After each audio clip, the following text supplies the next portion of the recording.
দেশের পরিবর্তিত পরিস্থিতিতে কোটি টাকা আছে এমন ব্যাংক অ্যাকাউন্টের সংখ্যা ও পরিমাণ দুই কমেছে। তবে ব্যক্তিগত আয় না থাকলেও গৃহিণীদের নামে থাকা ব্যাংক অ্যাকাউন্টে বাড়ছে আমানত। চলতি বছরের সেপ্টেম্বরে গেল বছরের একই সময়ের তুলনায় উল্লেখযোগ্য হারে তাদের আমানত বেড়েছে।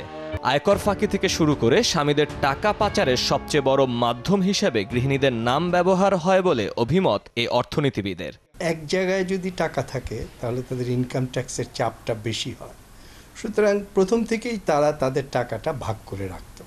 এরকম যদি লোক খুঁজতে হয় তাহলে প্রথমে ছেলে মেয়েকেও অতটা বিশ্বাস করা যাবে না যতটা না বিশ্বাস করা যাবে জীবনসঙ্গিনীকে। সুতরাং তারা জীবনসঙ্গিনীদের নামেই টাকাটা রাখত।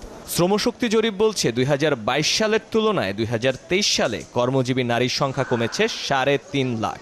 আবার কাজে যুক্ত আছেন এমন নারীদের ৪০% গৃহিণী, অর্থাৎ নিজস্ব আয় নেই। তাই গৃহিণীদের নামে থাকা আমানত যাচাই বাছাইয়ের পরামর্শ অর্থনীতিবিদদের। ব্যাংকের তথ্যের সাথে আমাদের যে করের তথ্য, এইটার মধ্যে একটা সংযোগ ঘটাতে হবে। সুতরাং আমাদের দেশে বড় সমস্যা হলো একটি সংস্থার সাথে আরেকটি সংস্থার তথ্য উপাত্তের কোনো সংযোগ নাই। অ্যানালাইসিস করে যদি কর ফাঁকির পরিমাণটাকে আমি ঠেকাতে পারি তাহলে এখানে দুর্নীতিটাও কমবে, এখানে কর আদায়টাও বাড়বে।